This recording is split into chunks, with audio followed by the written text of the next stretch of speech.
Hello friends, मैं अंजलि गुप्ता स्वागत करती हूँ आपका अपने परिवार स्टडी विद इंजीनियर सुहेल में। तो जैसे कि हम लोगों ने अपनी सीडीपी की सीरीज़ को स्टार्ट कर लिया है, तो उसमें हम लोगों ने कल पहली क्लास को देखा जिसमें हमने विकास को शुरू कर रखा है, विकास के चैप्टर को। तो उसमें विकास की अवधारणा को हम लोग पढ़ चुके हैं। अब उसके आगे विकास का सेकंड जो सब टॉपिक है, हम लोग विकास की अवस्थाएं और आयाम, इसके बारे में आज पढ़ेंगे। तो विकास की अवस्थाओं के बारे में कल हमने थोड़ी सी बात कर ली थी कि विकास की अवस्थाएं कौन सी हैं हमारी। आप भी वीडियो को पॉज करके एक बार सोच लीजिए कौन सी विकास की अवस्थाएं हैं, जैसे कि शैशवावस्था, गर्भावस्था और हमारी किशोरावस्था, बाल्यावस्था, ये सब क्या है, हमारी विकास की अवस्थाएं हैं। ठीक है, लेकिन विकास की अवस्थाओं को हम लोग थोड़ा डिटेल में पढ़ेंगे। उससे पहले हम लोग विकास के क्षेत्र को थोड़ा पढ़ लेते हैं कि विकास के क्षेत्र क्या है या विकास के आयाम कौन से हैं, एरिया ऑफ डेवलपमेंट या डोमेन ऑफ डेवलपमेंट। ठीक है, तो सबसे पहले है शारीरिक विकास, जिसे हम कहते हैं फिजिकल डेवलपमेंट। अब शारीरिक विकास क्या है? जब बच्चे के फिज़िकल मतलब उसका जो एज के साथ साथ जो उसके हाइट में और उसके जो वृद्धि हो रही है शरीर में, तो वो हमारा क्या हो जाता है, शारीरिक विकास हो रहा होता है उसका। ठीक है, फिर हमारा आता है मानसिक विकास, या जिसको हम कहते हैं संज्ञानात्मक विकास। सीडीपी में इसको कहते हैं संज्ञानात्मक विकास या कॉग्निटिव डेवलपमेंट। संज्ञान का मतलब क्या है, हमारे बुद्धि से है। जो हमारे सोच में या हमारी बुद्धि में जब विकास होता है तो क्या होता है, संज्ञानात्मक विकास, कॉग्निटिव डेवलपमेंट। फिर है हमारा नैतिक विकास। नैतिक विकास है मोरल डेवलपमेंट। जब हम अपने नैतिक चीज़ों को सीखते हैं समाज में, तो वो हमारा हो जाता है नैतिक विकास। ठीक है, फिर है हमारा सामाजिक विकास, सोशल डेवलपमेंट। फिर ऐसे ही आता है भाषा का विकास। भाषा के विकास को हम लोग डिटेल में पढ़ेंगे, क्योंकि इसमें जो प्याजे क्या कहते हैं भाषा के विकास में, और वाइगॉत्स्की क्या कहते हैं, इसको हम लोग पढ़ेंगे, और नोम चॉम्स्की क्या कहते हैं। तो हम लोग भाषा के विकास को थोड़ा डिटेल में पढ़ेंगे, अगले उसका एक सेपरेट चैप्टर होगा। और फिर हमारा आता है संवेगात्मक विकास, इमोशनल डेवलपमेंट। ठीक है, तो ये हमारे विकास के कुछ क्षेत्र हैं। और जो हमारा ये संवेगात्मक विकास है, तो जन्म से ही बच्चे में 3 जो है वो संवेग होते हैं, लव, फियर और एंगर। तो वो संवेगात्मक विकास में आता है। अब हमसे अगर पूछ लिया जाए कि विकास के जो 4 मेजर वो आयाम होते हैं, या 4 जो मेजर इसके डोमेन है, वो कौन से हैं डेवलपमेंट के, तो वो है PCMS। तो हम लोग इसको याद रख सकते हैं कि जैसे पढ़ते हैं फिजिक्स, केमिस्ट्री, मैथ, तो ऐसे याद रख सकते हैं PCMS, फिजिकल, कॉग्निटिव, मोरल और सोशल डेवलपमेंट। ठीक है, तो अब हम लोग इसके बाद विकास की अवस्थाओं को डिटेल में पढ़ते हैं आगे। ठीक है, तो फिर अब हम इसके आगे देखते हैं विकास की अवस्थाओं को थोड़ा डिटेल में पढ़ेंगे। हम इसको सारी चीज़ें, सारी अवस्थाओं को डिटेल में पढ़ेंगे हम लोग। तो पहली है हमारी गर्भावस्था, जहाँ से विकास हमारा शुरू होता है। जन्म से जन्म के पहले ही गर्भ से ही शुरू होता है गर्भावस्था, गर्भधारण से जन्म तक। इसमें 3 स्टेजेस होती हैं आपकी। बीजावस्था जिसे हम कहते हैं, या डिम्बावस्था, जो कि होती है 0 से 2 सप्ताह तक। ठीक है, फिर होती है पिंडावस्था या भ्रूण, 3 से 8 सप्ताह तक। फिर है हमारा थर्ड गर्भस्थ शिशु, 8 सप्ताह से लेके जन्म तक। तो गर्भावस्था हमारा क्या है, पूरा गर्भधारण से लेके जन्म तक की ये तीनों इसमें स्टेजेस आती हैं। ठीक है, फिर हमारा सेकंड है शैशवावस्था।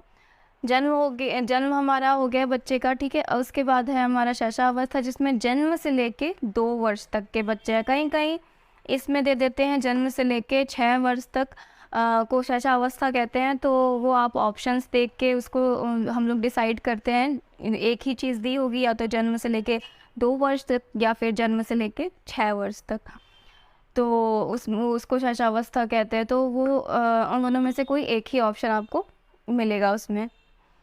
फिर है शैशवावस्था को हम अब डिटेल में पढ़ेंगे, इसका शारीरिक विकास, इसका सामाजिक, भाषा का विकास, तो ये सब हम लोग डिटेल में पढ़ेंगे शैशवावस्था के बारे में। अगर आप यूपी टेट की तैयारी को और भी बेहतरीन बनाना चाहते हैं तो यूपी टेट के साथ ही आपकी ये स्टडी गाइड आती है जो है आपकी चक्षु पब्लिकेशन की। इस स्टडी गाइड में आपको जितने भी आपके यूपी टेट में सब्जेक्ट हैं, जैसे आपके 5 सब्जेक्ट हैं, वो पांचों सब्जेक्ट आपको इस स्टडी गाइड में देखने को मिलेंगे। और बेहतरीन दोस्तों ये आपकी बुक है यूपी टेट की प्राथमिक स्तर की प्राइमरी लेवल की साथ ही ये बुक है, जिसमें दोस्तों 1 से लेकर 5 तक की कक्षा के लिए ये बुक आपकी बनाई गई है। सबसे अच्छी बात दोस्तों क्या है, इसमें 3000 आपको क्या मिलेंगे, अध्यायवार महत्वपूर्ण प्रश्न मिलेंगे, 4 सॉल्व पेपर मिलेंगे और ये क्या है, विश्लेषण चार्ट सहित आपको देखने को ये बुक मिल जाएगी। जिसकी दोस्तों मैं कुछ दिखा देता हूँ आपको कि किस प्रकार से ये बुक रहने वाली है। जैसे दोस्तों यहाँ पर आप देख पा रहे होंगे, ये इसका सिलेबस दे रखा है कि किस किस सिलेबस पर कितने कितने नंबर की दोस्तों चीज़ें आनी है। ये 30 नंबर की बाल विकास है, ऐसे ही भाषा 2 में हिंदी है, ये 30 कितने नंबर की है, ठीक है। ऐसे ही सब चीज़ें दोस्तों आपको इसमें देखने को मिलेंगी। तो इस बुक का दोस्तों लिंक मैंने डिस्क्रिप्शन में दे रखा है, डिस्क्रिप्शन में जाकर दोस्तों आप इस बुक को परचेस कर सकते हैं। और अगर दोस्तों आप इस बुक से पढ़ते हैं दोस्तों तो इनका एक प्रैक्टिस सेट भी आता है, जिस प्रैक्टिस सेट को दोस्तों आप लोग परचेस कर सकते हैं। दोस्तों ये क्या है, इनका प्रैक्टिस सेट है। इस प्रैक्टिस सेट में दोस्तों आपको क्या मिलेंगे, देखिए ये प्रैक्टिस सेट है आपका, ये तो स्टडी गाइड हो गई जो मैंने डिस्कस की थी। ये आपका क्या है, यूपी टेट का प्रैक्टिस सेट है जो 1 से लेकर 5 कक्षा तक के लिए है। और बेहतरीन दोस्तों 15 प्रैक्टिस सेट आपको मिलेंगे, 7 सॉल्व पेपर मिलेंगे। तो इनको परचेस कर सकते हैं, इससे दोस्तों आपकी तैयारी और भी बेहतरीन तरीके से हो सकती है। लिंक हमने आपको डिस्क्रिप्शन में दे रखा है, वहाँ जाकर आप इन बुक को परचेस कर सकते हैं।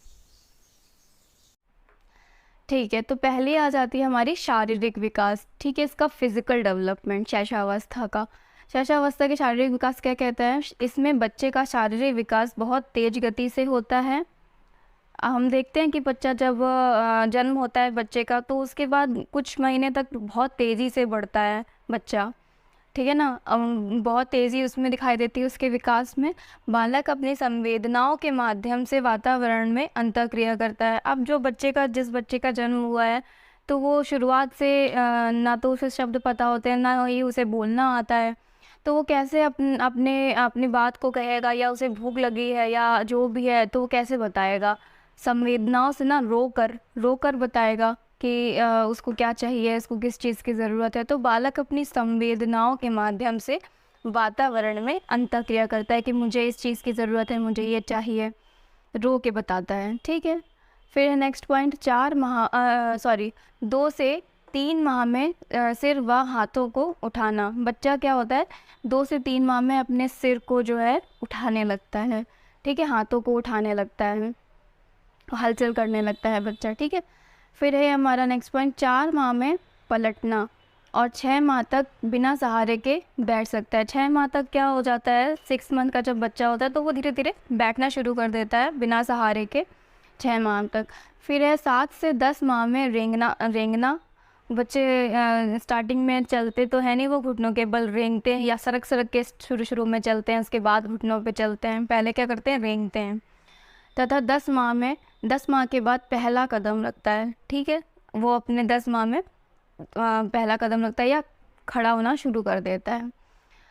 ठीक है, फिर हमारा आता है भागना और सीढ़ियाँ चढ़ना 2 वर्ष में, और कूदना या संतुलन बनाना, ये भी हमारा कब शुरू हो जाता है, 2 वर्ष तक।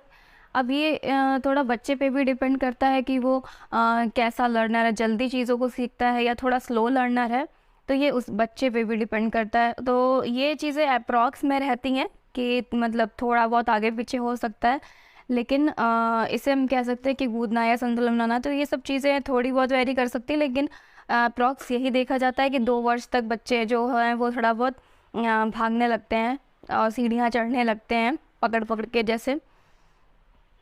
ठीक है, अब इसमें हम देख लेते हैं आगे भाषा विकास, लैंग्वेज डेवलपमेंट कैसा हो जाता है। अब जब बच्चा अगर उसका जन्म हुआ है तो शुरू में जन्म होते ही वो क्या होता है, रोता है सिर्फ। भाषा का विकास उसका पहले क्या होता है, सिर्फ रोना। जन्म के समय सिर्फ रो के अपनी संवेदनाओं को व्यक्त करता है, अपनी बात को कहता है, सिर्फ रो के और चिल्ला के, इस तरह से वो अपना मतलब रो के शुरुआत करता है भाषा की। फिर इसमें पॉइंट आ जाता है पहला, 2 से 3 माह के बच्चे क्या करते हैं, क्यूइंग करते हैं, जिसे हम क्या कहते हैं, कूकना। बच्चे करते हैं ना क्वैक, इस तरह से रोते हैं। तो बच्चे 2 से 3 माह के बच्चे क्या करते हैं, क्यूइंग करते हैं। ठीक है, देखा होगा आपने छोटे बच्चों को, अब उन्हें बोलना तो आता नहीं है, तो फिर वो क्या करते हैं, स्टार्टिंग में क्यूइंग मतलब क्वैक क्वैक करके रोते हैं, कूकना जिसे कहते हैं, ऐसा करते हैं बच्चे। फिर आता है नेक्स्ट पॉइंट, 3 से 4 माह में क्या होता है, बच्चे स्वर और व्यंजन की ध्वनि निकालने लगते हैं। लाइक बच्चे क्या कहते हैं, जैसे रोते हैं, पहले तो ऐ ऊ इस टाइप का रोते हैं, फिर वो मतलब माँ या इस तरह का जो है व्यंजन निकालने लगते हैं। ठीक है, तो व्यंजन की ध्वनि निकालने लगते हैं 3 से 4 माह में। ठीक है, फिर आता है हमारा नेक्स्ट पॉइंट, 5 माह के आसपास आसपास के लोगों से बोलने का पैटर्न सीख लेता है। तो बच्चा क्या करता है, जब वो देखता है हम अपने आसपास के लोगों को बोलते हुए, अब जैसा जिस कंट्री में जिस तरह की भाषा होती है या जिस स्टेट में जिस तरह की भाषा होती है, तो बच्चा फिर वो अपने आसपास के लोगों से बोलना सीखता है, तो उनकी भाषा को एक्वायर करता है। तो फिर बच्चा जो है ना, वो धीरे धीरे बोलने का पैटर्न सीखता है कि हाँ, अच्छा ऐसे करके बोला जाता है। तो वो 5 माह से शुरू हो जाता है। ठीक है, फिर इसके आगे का जो विकास है उसकी हम बात करेंगे, जैसे उसका सामाजिक विकास, उसका संवेगात्मक विकास शैशवावस्था के।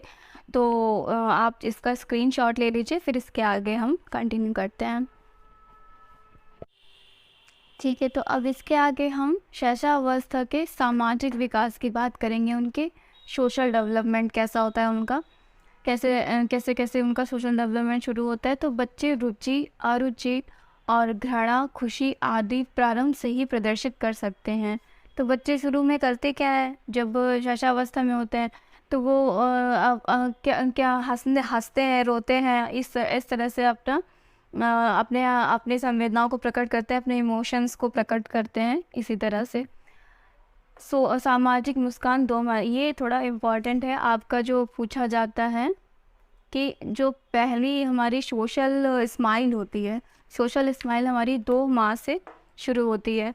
4 माह में हंसान शुरू हो जाता है बच्चे का, जब वो 4 महीने का होता है तो वो थोड़ा थोड़ा हंसना शुरू कर देता है ज़्यादा। ठीक है, 5 से 6 माह में अजनबी दुश्चिंता प्रदर्शित करते हैं। अजनबी दुश्चिंता का मतलब क्या है, जैसे कि जब वो बच्चे छोटे होते हैं तो सिर्फ अपनी माँ को ज़्यादा पहचानते हैं, तो और अगर उन्हें कोई या फिर अपने घर वालों को थोड़ा थोड़ा जानने लगते हैं, अगर उन्हें कोई और दिखता है, कोई नया चेहरा दिखाई देता है, तो फिर वो घबरा जाते हैं या रोने लगते हैं। तो रो के दिखाते हैं बच्चे की, मतलब वो नहीं पहचान पाते हैं तो रोने लगते हैं। 5 से 6 माह में उन्हें अजनबी दुश्चिंता होने लगती है, प्रदर्शित करने लगते हैं। ठीक है, फिर है नेक्स्ट पॉइंट हमारा, 1 वर्ष के अंत तक ईर्ष्या के भाव प्रदर्शित करने लगते हैं। 1 वर्ष के अंत तक बच्चे क्या करते हैं, ईर्ष्या के भाव को प्रदर्शित करने लगते हैं, मतलब कि अपने सामान को ना देना या ऐसा वो दिखाने लगते हैं। 13 से 18 वर्ष तक बच्चे सेपरेटिनो एंजाइटी कम हो जाती है। 13 से 18 माह में, वर्ष नहीं इधर पे माह है ना, तो 13 से 18 माह में हम क्या हो जाता है, मतलब कि जैसे सेपरेटिनो एंजाइटी क्या होती है कि मतलब उसको जो अपने परिवार वाले हैं या उसके जो जो देखभाल करता है, जो भी उसकी देखभाल कर रहा है, अगर वो कहीं चले जाते हैं, उसे दिखाई नहीं दे रहा है, तो वो इसे समझ जाता है कि वो भले ही दिख नहीं रहे हैं लेकिन बुलाने पे आ जाएंगे। तो ये होती है हमारी सेपरेटिनो एंजाइटी, मतलब कि उन्हें जो उनके देखभाल करता है उन्हें नहीं दिखाई दे रहे हैं या कहीं चले गए हैं बाहर, तो उसे पता चल जाता है कि हाँ, हम बुलाएंगे या रोएंगे तो वो ज़रूर आ जाएंगे हमारे पास। ठीक है, फिर है संज्ञानात्मक विकास शैशवावस्था का, कि उनमें मतलब उनकी बुद्धि किस तरह से काम करती है, उनका दिमाग किस तरह से काम करता है, संज्ञान किस तरह से वर्क करता है, तो वो है संज्ञानात्मक विकास। संज्ञानात्मक विकास में जैसे कि पियाजे की थ्योरीज में हम पढ़ेंगे, तो वो क्या कहते हैं, संज्ञानात्मक थ्योरी किसकी है, कॉग्निटिव थ्योरी पियाजे की, बहुत इंपॉर्टेंट है, तो उसको हम लोग पढ़ेंगे बाद में। पहले देख लेते हैं कि क्या कहते हैं पियाजे। उनका कहना है कि बच्चे में 2 वर्ष तक जो है वो वस्तु स्थायित्व आ जाता है और बच्चा क्या करता है, लक्ष्य निर्देशित व्यवहार प्रदर्शित करने लगते हैं। तो बच्चे वस्तु स्थायित्व क्या होता है, अब वस्तु स्थायित्व का मतलब है जैसे आपके बच्चे को कोई चीज़ दिखाइए, फिर आप उसकी नज़रों से उसको हटा दीजिए या छुपा दीजिए, तो वो ढूँढने लगता है कि वो चीज़ कहाँ गई। मतलब वस्तु दिख नहीं रही है लेकिन उसे पता है कि वो थी उस जगह। तो वो होता है वस्तु स्थायित्व, वो उसमें आने लगता है, बच्चे का दिमाग इतना वर्क करने लगता है। फिर आ जाता है लक्ष्य निर्देशित व्यवहार। लक्ष्य निर्देशित व्यवहार, अब बच्चे को आप देखते होंगे जैसे छोटे बच्चे हैं, तो अगर आपने बॉल डाली, 2 वर्ष का है, थोड़ा-थोड़ा अगर वो चलने लग गया है या घुटनों के बल जैसे भी, तो वो अगर आपने बॉल डाली तो वो मतलब फिर उस बॉल के पीछे भागेगा, मतलब लक्ष्य निर्देशित व्यवहार करता है वो। कैसा करता है? लक्ष्य निर्देशित व्यवहार। ठीक है, समझ आया इतना? ये हो गई पूरी हमारी शैशवावस्था की बात। अब हम चलते हैं बाल्यावस्था की ओर। बाल्यावस्था में हमारे 2 तरह के होते हैं, पूर्व बाल्यावस्था और उत्तर बाल्यावस्था। पूर्व बाल्यावस्था हमारी कब से कब तक की होती है? 2 वर्ष से 6 वर्ष तक। ठीक है, उत्तर बाल्यावस्था हमारी कब तक होती है? 6 से 12 वर्ष तक। तो पहले हम लोग पूर्व बाल्यावस्था की बात कर लेते हैं। पूर्व बाल्यावस्था में क्या होता है? 2 से 6 वर्ष तक का है। अब इसके शारीरिक विकास की बात करते हैं। 5 वर्ष की उम्र तक लड़कों की जो लंबाई है एवरेज वो 43 इंच, और जो भार होता है एवरेज वो 43 पाउंड होता है। ठीक है, और जो इनका शारीरिक विकास में आता है हमारा मस्तिष्क। तो मस्तिष्क जो है वो 6 वर्ष तक, बच्चे का जो मस्तिष्क है वो 90% तक डेवलप हो जाता है, उसके दिमाग का 90% तक डेवलप हो जाता है, मस्तिष्क का विकास हो जाता है। ठीक है, अब देख लेते हैं हम भाषा का विकास। पूर्व बाल्यावस्था में भाषा का विकास कैसे होता है? तो 2 वर्ष में बच्चा जो है वो अप्रॉक्स 272 वर्ड्स सीख जाता है अपने 2 वर्ष के काल में। फिर है 4 वर्ष के तक वो बच्चा जो है वो 1600 वर्ड्स अप्रॉक्स सीख जाता है। तो हाँ, अब हम पूरे बाल्यावस्था के बारे में और भी चीज़ें जानेंगे, जैसे उसका सामाजिक विकास, उसका संवेगात्मक विकास, ये सब चीज़ें जानेंगे। आप इसका स्क्रीनशॉट ले लीजिए एक बार। ठीक है, तो हम अब इसके बारे में नेक्स्ट वीडियो में शेयर करेंगे कि पूर्व बाल्यावस्था की आगे की विशेषताएं क्या हैं, उनको अच्छे से जानेंगे, समझेंगे। और तब तक और हाँ, ये इम्पॉर्टेंट है कि जब आप हमारी ये वाली वीडियो देख रहे हैं तो उसके पहले जो हमारी पिछली क्लास हुई है या आप जो भी नोट्स बना रहे हैं अपने, तो उनको मतलब डे बाय डे जैसे जो आज नोट्स बने उनको रिवाइज़ करके तब अगली क्लास पढ़िए, वरना तो फिर समझ नहीं आएगा और चीज़ें बहुत सारी होती चली जाएंगी, बहुत सारे पॉइंट्स होते चले जाएंगे और फिर भूलने के चांसेस बनते हैं और याद ही नहीं होता है। पहली बात तो इतने सारे अगर पॉइंट्स बन जाएंगे तो आपको पहले से ही रिवाइज़ करते चलना है। और मैं आपको वीडियो के अंत में एक क्वेश्चन दूंगी, उसे आप कमेंट बॉक्स पे ज़रूर बताइएगा। ठीक है, तो आज का क्वेश्चन आपका रहेगा कि जो बच्चा है वो अपने ग्रुप का या समूह का सक्रिय सदस्य कब बनता है। इसे आपको कमेंट बॉक्स पे ज़रूर बताना है। मैं आशा करूँगी आप इस सवाल का जवाब ज़रूर देंगे। ठीक है, तो आज के लिए इतना ही। मिलते हैं नेक्स्ट वीडियो में, तब तक के लिए नमस्कार।